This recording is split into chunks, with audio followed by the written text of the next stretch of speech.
Boa noite, eu sou a Gica do Reset Graça. Estou lendo com vocês o livro A Revolução da Graça, do pastor Joseph Prince. Hoje, então, vamos ler o capítulo 3, Ouça a Palavra da Sua Graça.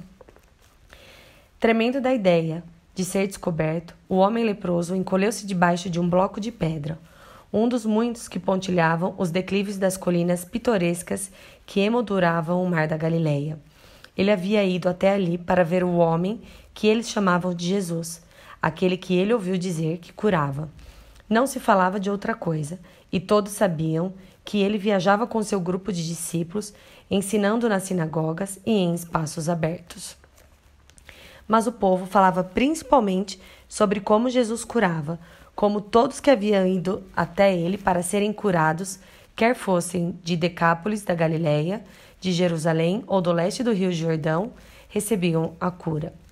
Ele não mandava ninguém embora, seja qual fosse o estado deles, febres, paralisias, surdez ou opressão demoníaca, ele curava a todos. Todos. Essa pequena palavra lhe deu esperança de que talvez ele pudesse ser curado. E assim o leproso procurou saber aonde poderia encontrar Jesus. E foi assim que ficou sabendo que Jesus estava indo para as colinas que cercavam o mar da Galileia. Quando esse homem chegou aos montes, uma grande multidão havia se reunido nas encostas para ouvir Jesus ensinar. Desesperado para ser curado de seu terrível estado, mas aterrorizado ante a possibilidade de ser visto e apedrejado pelas multidões, ele havia decidido se esconder. Deus é disposto e é capaz. Esse pobre homem enfermo não podia ver Jesus de onde estava escondido por causa do medo, a uma distância segura das multidões. Mas, devido à acústica singular da região montanhosa, ele podia ouvir cada palavra que Jesus dizia à multidão. Por isso vos digo, não andeis ansiosos pela vossa vida, quanto ao que haveis de comer ou beber, nem pelo vosso corpo, quanto ao que haveis de vestir. Não é a vida mais do que o alimento, e o corpo mais do que as vestes? Observai as aves do céu, não semeiam, não colhem, nem ajuntam em celeiros. Contudo, vosso Pai Celeste a sustenta. Porventura, não valeis vós muito mais do que as aves?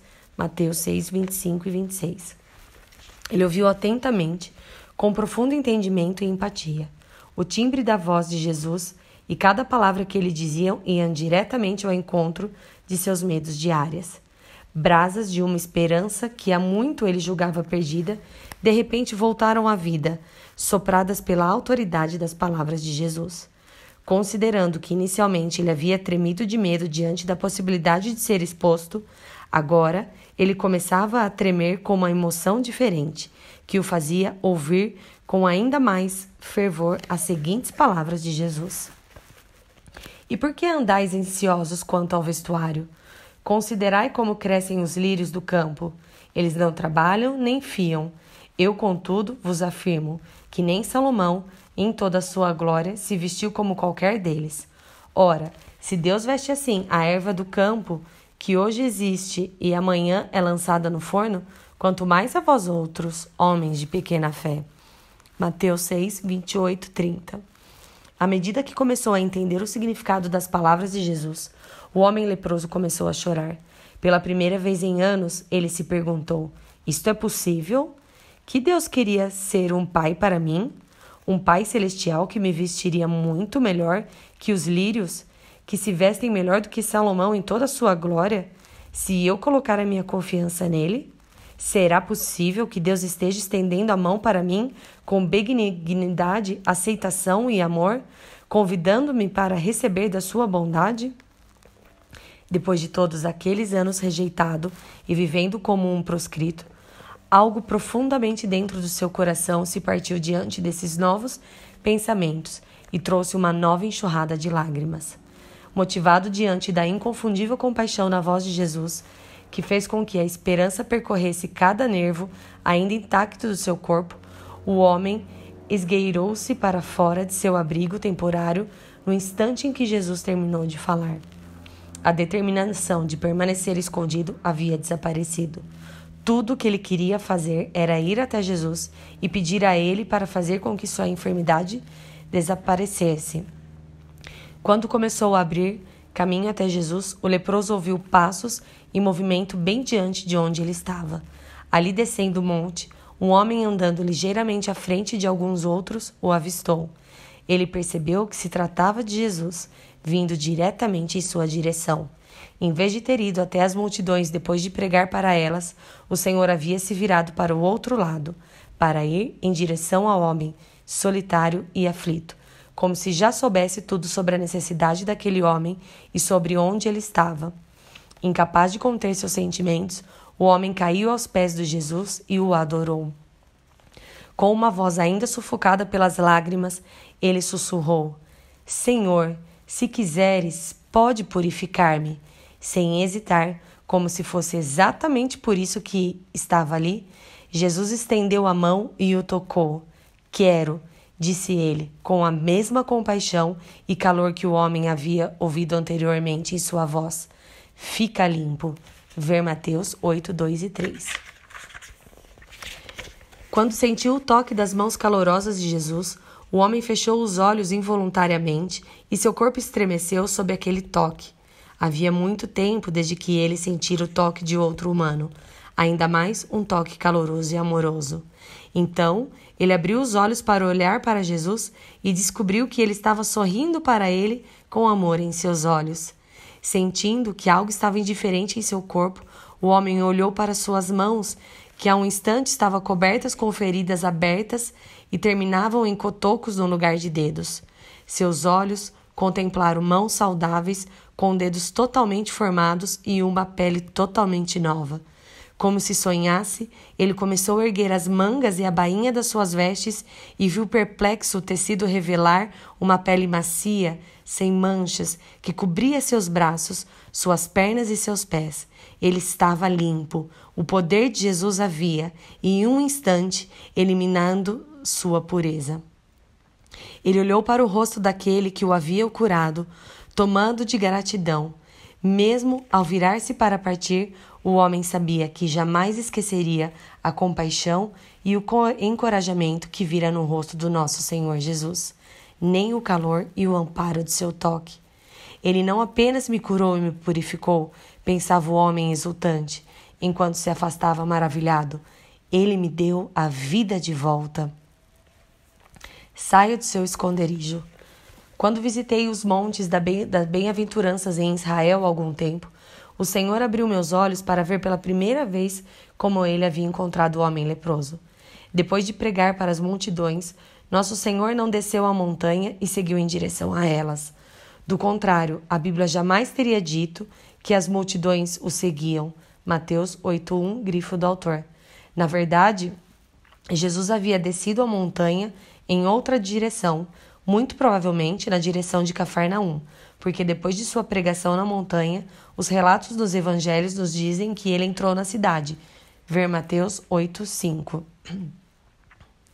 Ao tomar o caminho rumo a Cafarnaum, descendo a montanha naquele dia, vi blocos de pedras espalhados ao pé da montanha. Esses blocos de pedra têm exatamente o tamanho necessário para que o homem possa se arrastar para debaixo deles e se abrigar. Ali mesmo tive a revelação de como o homem leproso poderia ter se escondido sob um desses blocos por medo de ser descoberto pelas pessoas, e como nosso Senhor Jesus sabia que o homem estava escondido ali e foi deliberadamente procurá-lo antes que a multidão o alcançasse. Nos dias de Jesus, as pessoas que tinham lepra eram marginalizadas e isoladas de acordo com a lei de Moisés. Por serem conscientes do quanto eram impuras e do que a lei exigia delas, a reação natural era que se retirassem e se escondessem. Mas esconder-se não deu ao homem leproso, em Mateus 8, a cura e a restauração que ele necessitava. Felizmente, ouvir sobre a bondade de Deus, como Deus queria ser um pai amoroso para ele e cuidar de todas as suas necessidades, o fez sair do esconderijo e buscar o Senhor para receber seu milagre. Isto mudou sua maneira de pensar, fazendo com que não visse mais Deus que marginalizava e condenava as pessoas impuras, mas um Deus que as amava, seja qual fosse sua condição. Essa mudança de mentalidade despertou sua fé e encheu seu coração de coragem para buscar e receber a cura que ele desejava tão desesperadamente. Será que você, assim como o homem leproso, fez a princípio, também não está se escondendo de Deus hoje? Talvez você esteja lutando contra um vício ou contra um ciclo de derrota do qual parece não conseguir se livrar. Talvez você tenha sido vítima de abuso sexual e se culpe por isso. Talvez tenha tido um casamento ou um negócio fracassado ou tenha tomado uma decisão errada que o levou a sofrer perdas. Talvez seu fracasso tenha levado você a evitar Deus, evitar ir a igrejas e evitar as pessoas em geral. Amado, seja o que for que esteja fazendo você se sentir impuro ou não merecedor hoje, Deus quer que você mude a maneira como você o vê. E em vez de se esconder dele, corra para ele. O que você tem ouvido sobre Deus? Como uma pessoa deixa de se esconder de Deus e passa a correr na direção dele? Bem, a Bíblia nos diz que a fé vem pelo ouvir e ouvir a palavra de Cristo. Romanos 10:17. O homem leproso teve fé suficiente para sair do seu esconderijo e ir em direção a Jesus por causa das palavras cheias de graça que ouvira dele. Se o nosso Senhor tivesse pregado uma mensagem de condenação, falando sobre o fogo do inferno e enxofre, você acha que aquele homem teria ousado aproximar-se dele para ser curado? É claro que não. Ele teria se afastado com medo do castigo e se sentindo mais condenado e desesperançado do que nunca. Mas porque ele ouviu as palavras de graça, o quanto Deus queria ser um pai amoroso para ele e suprir todas as suas necessidades, a fé se acendeu em seu coração, dando-lhe confiança necessária para se aproximar do Senhor Jesus e receber seu milagre. Meu caro amigo, o que você ouve sobre Deus é de suma importância. Pode significar a diferença entre receber um milagre ou continuar onde você está, vivendo de privações ou em cativeiro. Pode aproximar-se você de Deus ou afastá-lo ainda mais dele. A fé vem pelo ouvir, mas o medo vem pelo ouvir. Se você tem ouvido acerca de um Deus que é dominado pela ira e está focado em castigá-lo por causa dos seus pecados, como você pode ter fé para procurar por ele em busca de ajuda? Se você tem ouvido falar que ele dá às pessoas, até aos cristãos, enfermidades e as castiga com acidentes horríveis por causa dos seus pecados, como você pode ir a ele em busca de cura? Se você tem ouvido falar que ele quer que você e sua família seja pobre para não se envaidecerem, como pode acreditar que ele irá ajudá-lo a vencer desafios financeiros ou libertá-los das dívidas que se acumulam? Como você pode confiar que Deus lhe dará algo bom se tudo que você tem ouvido são sermões que fazem com que você se sinta ainda mais condenado e com medo do juízo? É triste, mas as coisas que acabo de mencionar são exatamente o que as pessoas estão ouvindo a respeito de Deus. Simplesmente veja os filmes feitos atualmente sobre Deus. Deus é sempre retratado como um juiz mau, petulante, destrutivo e até sanguinário. Como eles perverteram quem Deus realmente é: compassivo e misericordioso, muito paciente e cheio de amor.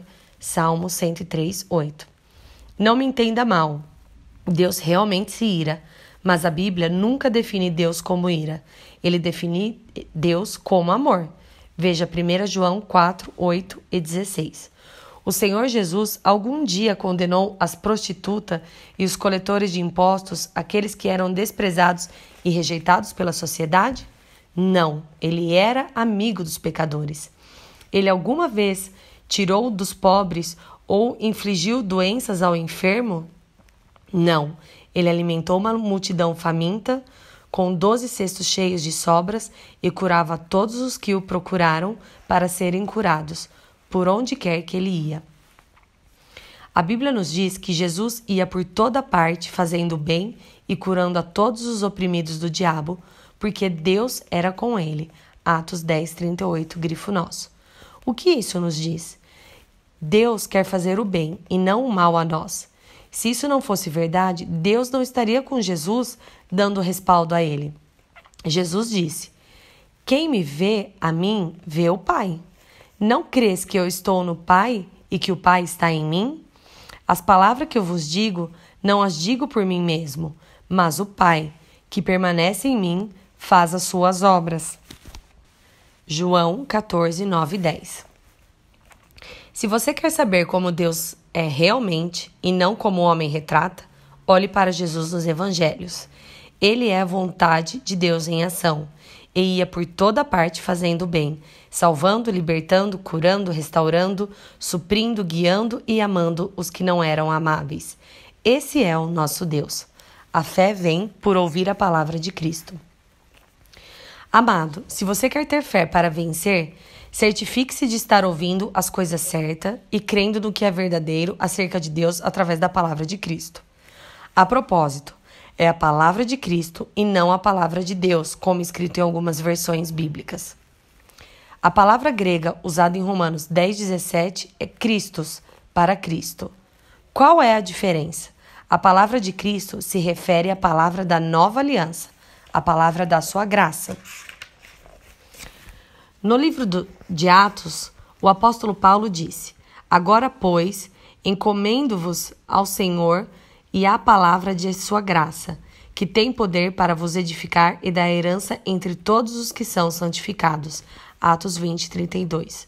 O que é poderoso para edificar você e lhe dar uma herança entre os santos? É a palavra da sua graça, ou a palavra de Cristo. A Bíblia nos exorta: a palavra de Cristo, Christos, habite em vós abundantemente, em toda a sabedoria. Colossenses 3:16. Assim, se você está se sentindo desanimado hoje, eu o encorajo a continuar ouvindo mensagens cheias de graça e da obra consumada do nosso Senhor Jesus. Sejam quais forem as circunstâncias que o cercam, continue ouvindo sobre como seus pecados foram perdoados através de Cristo e sobre como você é hoje justiça de Deus em Cristo. Seja qual for o prognóstico que tenha ouvido, continue ouvindo sobre o quanto Deus o ama e quer ser um pai amoroso para você, cuidar de você, suprir suas necessidades e libertá-lo de todos os seus medos e aflições. Meu amigo, quando essa for sua prioridade diária, você terá a palavra de Cristo habitando ricamente em você. E é essa palavra da sua graça que lhe transmitirá fé e esperança. Conhecer o amor de Deus por você fará com que você corra para Ele em vez de se esconder dele. O amor dele sobre você e em você o tornará forte. Ele fará com que você vença tentações e medos. Mate os seus gigantes e viva a vida com maior ousadia e vitória. A libertação vem quando você ouve sobre a graça. Quero compartilhar com você a história de Cali, da Flórida. Por mais dolorosas e desoladoras que suas experiências tenham sido antes de encontrar a pessoa de Jesus, muito maior foi a restauração do Senhor em sua vida quando ela começou a ouvir a palavra de sua graça. Ao longo dos anos em que fui criada na igreja e estudei no seminário, os ensinamentos legalistas me fizeram acreditar que meu pecado era maior que a graça do nosso Senhor Jesus Cristo e sua obra consumada na cruz. O resultado foi que eu vivia com medo constante de perder minha salvação todas as vezes que pecava. Meu passado me assombrava e parecia que eu nunca conseguia me desvencilhar dele. O tormento simplesmente era sufocante. Sofri abuso sexual e ameaças para ficar em silêncio quando eu era mais jovem. Isso fez com que eu vivesse cheia de vergonha e culpa, levando-me a atravessar um ciclo de violência, relacionamentos abusivos, estupro, abuso de drogas, insanidades, tendências suicidas e automutilação. Também fui torturada e espancada pelo meu primeiro marido quando me casei com ele aos 23 anos. Consequentemente, desenvolvi múltiplas personalidades e distúrbios de estresse traumáticos, DSPT. Fui admitida em uma nova instituição e hospitalizada em alas psiquiátricas 38 vezes ao longo de 29 anos. Também estive presa ao vício de cigarros e drogas por mais de 36 anos. Estive irremediavelmente escravizada pelas cadeias do vício e da insanidade por muitos anos. Fui considerada mentalmente incapaz permanentemente e participei de um programa de tratamento diário para doentes mentais crônicos. As igrejas começaram a desenvolver a fadiga da compaixão e se cansaram de orar por mim. Chegaram a me dizer: talvez sua esquizofrenia seja a cruz que você tem que carregar. Por terem desistido de mim, mergulhei em um mundo de escravidão e sadomasoquismo. Ainda assim, eu não estava contente e queria ir para a casa do meu Pai Celestial, embora pensasse que ele não me queria mais. Sentia-me como se fosse os restos indesejáveis da igreja. Mas, obrigada, Jesus. Ele não desistiu de mim. Comecei a assistir a transmissão do ministério Joseph Prince na televisão. E enquanto eu ouvi o pastor Prince a ensinar sobre a graça, o Senhor começou a abrir o meu coração e, pela primeira vez, todo o conhecimento racional da Bíblia que eu havia memorizado desde que era criança começou a trazer luz à minha mente quando eu vi através da lente da graça de Deus. E a esperança e a fé começaram a brotar em meu coração. Então, um dia, ouvi o pastor Prince compartilhar sobre como Noé nunca caiu da arca, embora a arca fosse jogada de um lado para o outro na água. E como Jesus disse que nada poderia nos arrebatar das suas mãos. Enquanto eu ouvia, o Senhor falou comigo. Eu ouvi em meu coração, chamando meu nome e me dizendo: minha filha, eu a tenho guardado na palma das minhas mãos todos esses anos em que tem tropeçado, caído e perambulado. Eu a chamei e esperei que você se virasse e ouvisse a minha voz. Você é minha. Entendi então que apenas ouvir sobre Jesus e sua graça havia rompido todas as minhas cadeias de escravidão, insanidades e vícios. Gritei, aleluia, em meu apartamento e desabei a chorar. Depois disso, foi como se eu nunca tivesse segurado um cigarro ou usado drogas em minha vida e toda a insanidade se foi. Agora não tomo remédios para esquizofrenia ou DSPT. Não tenho mais 14 personalidades. Meu médico, que havia me tratado por quase 20 anos, viu as mudanças e declarou que não sou mais um caso de doença mental. Glória a Deus pelas mensagens da graça que o pastor Prince está pregando. O mesmo evangelho que o apóstolo Paulo pregou nas Escrituras. O evangelho é realmente poder de Deus para a salvação. Sou uma prova viva e agora estou em uma igreja onde dou meu testemunho e compartilho com os outros a esperança que eles também podem encontrar paz e libertação das cadeias que os prendem. Louvado seja o nome de Jesus. Que testemunho glorioso! Muito obrigado, Kali, por compartilhá-lo e por encorajar tantas pessoas. Vidas transformadas, como a de Kali, são a prova viva de que a palavra da sua graça é o poder de Deus para a nossa salvação. Quando conhecemos o amor e a graça de Deus para conosco, podemos vencer qualquer coisa que o inimigo lance contra nós. Em vez de nos escondermos de Deus, corremos para aquele que é o nosso socorro e encontramos graça e força para sair do poço escuro, para nos tornarmos testemunhos resplandecentes da bondade de Deus. Conhecer a Deus fortalece você. Conhecer o amor de Deus por você o torna forte. Isso faz de você um campeão. O livro de Daniel nos diz que o povo que conhece o seu Deus se tornará forte e fará proezas. Daniel 11:32. O próprio Daniel, ao início de sua vida, foi o jovem cativo levado de Jerusalém para servir na corte dos reis babilônico e medo-persa. Mas Daniel se destacou entre seus companheiros. Ao longo de sua vida, ele interpretou sonhos pela sabedoria de Deus e demonstrou um espírito excelente que as pessoas ao seu redor podiam ver. Daniel 6:3. Ele sempre encontrava favor aos olhos dos reis gentios a quem servia e vivia livramentos sobrenaturais quando parecia não haver saída. Daniel saiu da cova dos leões ileso porque ele conhecia o seu Deus, seu poder e seu coração com relação a ele. Caro leitor, é isso que você deseja hoje: andar em força, sabedoria e favor inegáveis e irresistíveis? Você deseja viver o tipo de milagre e vitória que só Deus pode conceder? Então, eu o encorajo a continuar ouvindo e crescendo em seu conhecimento da graça e da misericórdia de Deus por você. Na história de Daniel, o Senhor, através de um anjo, dirigiu-se a ele com um homem muito amado. Assim sendo, quanto mais ouvir sobre o amor dele por você e confiar nesse amor, mais você viverá a vida com ousadia e com um espírito diferente e excelente que o diferencia dos outros e testifica do poder de Deus em sua vida. Considere também o jovem Davi, o menino pastor que foi usado o suficiente para desafiar e derrubar Golias quando os outros estavam acovardados de medo. Davi conhecia Deus como um Deus de guarda e aliança que o amava. Davi era lembrado do amor de Deus por ele toda vez que ouvia seu próprio nome, pois o nome de Davi significa amado, o amado do Senhor.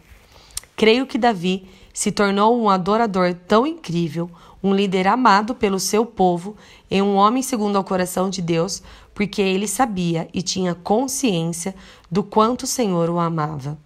Mesmo quando Davi falhava, creio que era a revelação de que ele ainda era amado do Senhor que o mantinha seguindo firme em frente.